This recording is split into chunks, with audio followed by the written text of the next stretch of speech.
आत्मीय भाइयों और बहनों, आपको पुस्तक गुरु गीता, लेखक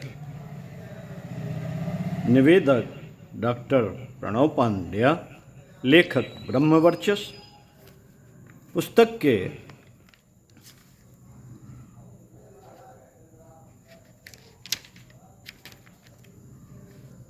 से पढ़कर सुनाते हैं। परम गोपनीय संकट रक्षक है यह ज्ञानामृत। आइए सुनते हैं। गुरु गीता की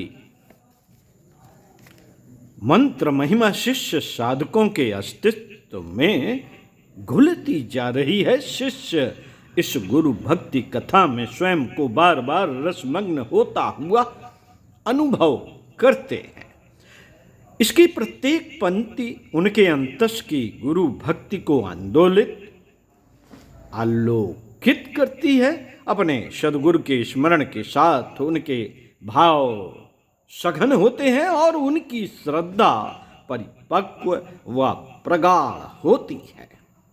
यह अनुभूति उनकी है जो गुरु भक्त को ही अपना सर्वस्व माने हुए है, जिनके जीवन में अपने सद्गुरु के चरणों के सिवा अन्य कोई अवलंबन नहीं है, जो अनन्य चित्त से अपने गुरुदेव का स्मरण करते हुए अपने जीवन को वार रहे हैं।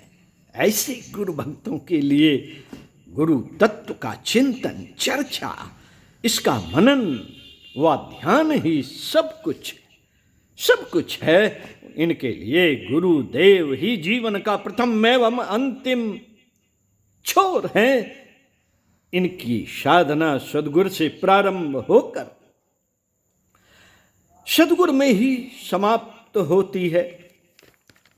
शिष्यों, साधकों, सिद्धों, आचार्यों का यही अनुभव पिछले क्रम में विविध रूपों में प्रकट हुआ है। भगवान महेश्वर के श्री मुख से निःसृत यह अमृत कथा युगों से शिष्यों का पथ प्रदर्शन करती रही है। अनगिन साधकों की साधना इस सत्य को स्वीकार कर सिद्ध हुई है। साधना से सिद्धि का यह पथ चिर पुरातन होते हुए भी चिर नवीन है। यह वर्तमान का होते हुए भी स्वयं तीनों कालों को अपने में लपेटे हुए है। इसकी शाश्वतता को बताते हुए पिछले कथा क्रम में भगवान सदाशिव ने मां पार्वती को बताया है कि यदि गुरु भक्ति साधना लौकिक कार्यों के लिए हो तो साधकों को विधि का उपयुक्त ध्यान रखना चाहिए। गुरु गीता का जप यदि हीन आसन पर किया जाए तो फल भी हीन मिलता है। समय प्रस्थान का ही संग्राम अथवा शत्रु संकट का गुरु गीता के मंत्र प्रयोग हमेशा अचूक रहते हैं। मरण के समय गुरु गीता का मंत्र मनन मोक्ष प्रदाता है। इसी तरह से गुरु गीता की ही भांति गुरुपुत्र से कराई गई सभी आध्यात्मिक विधियां सब भांति सुफल देने वाली हैं। भगवान महादेव इसी के साथ माता पार्वती को प्रबोध देते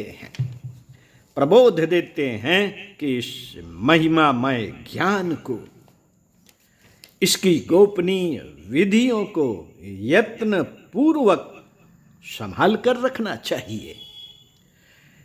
इस सावधानी एवं चेतावनी का महत्व और अधिक स्पष्ट करते हुए भगवान महेश्वर हिमालय सुता को बताते हैं। स्वामी मुख्य गणेशादि विश्वादीनां च पार्वती मनसापि न वक्तव्यं सत्यं वदाम्यहम् अतीव पक्वचित्ताय श्रद्धा भक्ति भक्तियुताय च प्रवक्तव्यमिदं देवी ममात्मासि सदा प्रिये। हे पार्वती, गुरु तत्व इतना गोपनीय है कि यह कार्तिकेय, गणेश एवं विष्णु आदि देवों को भी नहीं कहा जाना चाहिए। यह मैं तुमसे सत्य बता रहा हूं। हे देवी, जिसका चित्त पूर्णतया परिपक्व और श्रद्धा भक्ति से युक्त है, उन्हीं से इसे कहना उचित है। हे प्रिय, तुम मेरी आत्मा हो, इसी कारण मैंने यह परम गोपनीय तत्व तुमसे कहा है। भगवान महादेव के इन वचनों में गुरु गीता की महिमा एवं महत्व की झलक है। सचमुच ही जो अनुभवी हैं वे जानते हैं कि गुरु गीता के श्लोक मात्र कतिपय अक्षर एवं छंदों का संयोजन नहीं है। इसमें मंत्र महत्व एवं योग रहस्य भी है। अगर प्रायोगिक दृष्टि से इस सत्य का विवेचन करें तो इसमें कई आयाम एक साथ पिरोए हैं। इसमें कई आयाम एक साथ पिरोए हैं। इनमें सबसे पहला आयाम गुरु भक्ति का है, जो प्रायः स्पष्ट है। श्लोकों के सामान्य भावार्थ समझने वाला इससे समझ सकता है और अपना सकता है। इसका दूसरा आयाम गुरु तत्व कथा ज्ञान है। इस आयाम में ज्ञान योग का उपदेश एवं चिंतन है। इसमें वेदांत सत्य की बड़ी ही अपूर्व विधि से उद्घाटित किया गया है। गुरु गीता का तीसरा आयाम योग रहस्य है। योग रहस्य से संबंधित है। इसके अंतर्गत चक्र, कुंडलनी आदि की प्रयोग विधि बताई गई है। हालांकि इस रहस्य को अधिकारी ही समझ सकते हैं। गुरु गीता का चौथा आयाम मंत्र रहस्य से संबंधित है। इसकी प्रयोग विधि जटिल है और रहस्यमय भी। इसे जानकर कई तरह के लौकिक एवं आध्यात्मिक प्रयोग किए जा सकते हैं। हालांकि इसका ज्ञान प्रयोगकर्ताओं की परंपरा से ही प्राप्त होता है। परमहंस नीलरत्न देव, साथियों, परमहंस नीलरत्न देव ऐसे ही अपूर्व व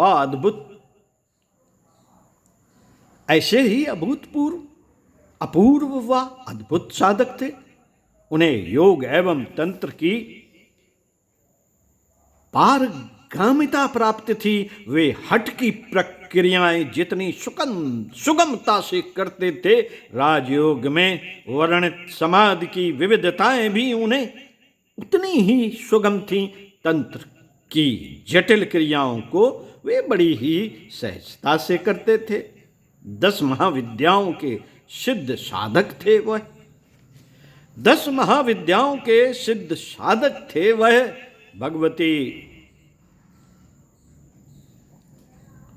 प्रत्यंगिरा एवं महामाया प्रचंड चंडिका के अनेकों दुर्लभ प्रयोग उनके लिए अति सरल थे।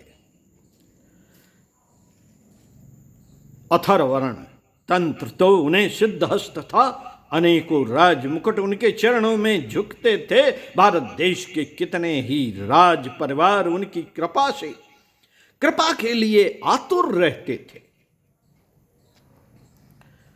आकुल थे। परंतु परमहंस नील रत्न देव अनायास ही सुजानगढ़ रियासत पर कृपालु थे। इसका कारण वहां के नरेश की विनय एवं महारानी नीलमती की भक्ति थी। रियासतों का वह क्रम अनेकों तरह के रियासती षड्यंत्रों का युग था। राजे महाराजे अपने शत्रुओं के खिलाफ राजनीतिक कुचक्र रचने के अतिरिक्त कई तरह के तांत्रिकों की भी मदद लिया करते थे। सुजानगढ़ भी इन षड्यंत्रों से अछूता नहीं था। यहाँ के नरेश एवं महारानी पर भी कई तरह के तांत्रिक प्रयोग होते रहते थे, परंतु परमहंस नील रत्न देव की कृपा से वे सुरक्षित थे। हालांकि नरेश बलभद्र सिंह एवं महारानी नीलमती को डर तब लगता था जब परमहंस देव महीने के लिए समाधि लगाकर अपनी कुटिया में बंद हो जाते थे। अपने शिष्यों का यह डर परमहंस देव से छुपा न रहा और उन्होंने इन्हें गुरु गीता के कई दुर्लभ प्रयोग बताए। इतना ही नहीं, उन्होंने गुरु गीता की कई गोपनीय साधनाओं को इनसे सिद्ध कराया। इसके बाद वह दीर्घकालीन एकांत साधना में चले गए। परमहंस देव इस समय एकांत में हैं। इस अवसर का लाभ शत्रु राजाओं ने उठाना चाहा। उन्होंने तांत्रिकों से सुजानगढ़ के नरेश व महारानी पर अचूक तांत्रिक प्रयोग करने को कहा। भाद्रपद कृष्ण पक्ष की अष्टमी को यह दुर्धर्ष प्रयोग किया भी गया। यह तंत्र का अति दुर्लभ नागचंडी या तो शत्रु का संहार करती है अथवा प्रत्यावर्तित होने पर अपने प्रयोगकर्ताओं का। परंतु नागचंडी का प्रत्यावर्तित होना प्रायः असंभव है। इसलिए प्रयोक्ता तांत्रिक आश्वस्त था, फिर भी उसने अपने बचाव के पर्याप्त इंतजाम किए थे। इधर सुजानगढ़ रियासत के नरेश बलभद्र सिंह अपनी महारानी नीलमती के साथ गुरु गीता की विशिष्ट साधना कर रहे थे। उन्हें विश्वास था अपने गुरु पर और उसके उपदेश पर। शत्रु राजाओं और क्रूर तांत्रिकों से घिरे नरेश वह महारानी को अनेक सलाह दी, परंतु इन्हें अपने गुरु पर श्रद्धा थी, अटूट भरोसा था अपने गुरुदेव द्वारा बताई गई साधना विधि पर। ठीक समय पर शत्रु तांत्रिक ने उन पर नागचंडी का प्रयोग किया, परंतु महाराज एवं महारानी गुरु कृपा से सुरक्षित थे। गुरु कृपा से सुरक्षित रहे। शत्रु तांत्रिक प्रातः काल अपने आसन पर मरा हुआ पाया गया। समाधि से जागने पर जब परमहंस नील रत्न ने खबर सुनी तो वे सिर्फ मुस्कुरा दिए। बहुत पूछने पर उन्होंने केवल इतना कहा कि गुरु गीता पूर्ण मंत्र शास्त्र है। हालांकि इसके प्रयोग जानने वाले विरल ही बचे हैं। इसकी परम दुर्लभ गोपनीयता भक्तिपूर्ण हृदय में ही प्रकट होती है। भक्तिपूर्ण हृदय में ही प्रकट होती है। साथियों, गुरु गीता का अगला वीडियो आपको पढ़कर सुनाएंगे।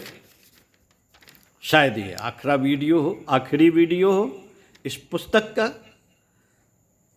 तो सुनते रहिए कुछ अच्छा, और आपको वो 4 मंत्र और 4 सूत्र भी बताने हैं। वही भी इसी गुरु गीता के इस वीडियो में पढ़कर बताएंगे।